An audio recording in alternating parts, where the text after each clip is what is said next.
এই যে ভাইয়া, এলাকাটা কি আপনার বাপের টাকায় কেনা নাকি? খামোখা আপনারা ওই লোকটাকে মারছেন কেন? হ্যাঁ, এলাকা আমাদের বাপের টাকায় কেনা না হলেও এলাকা আমাদের বড় ভাইয়ের কেনা।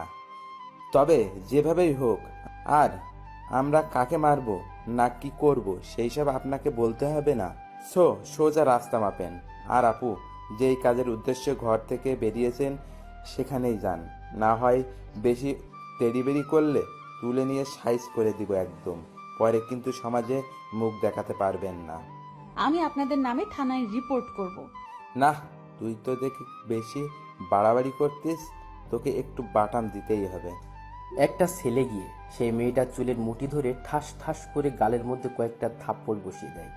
মেয়েটা ছেলেটার হাতে থাপ্পড় খেয়ে সোজা কান্না করতে করতে সেখান থেকে চলে যায়।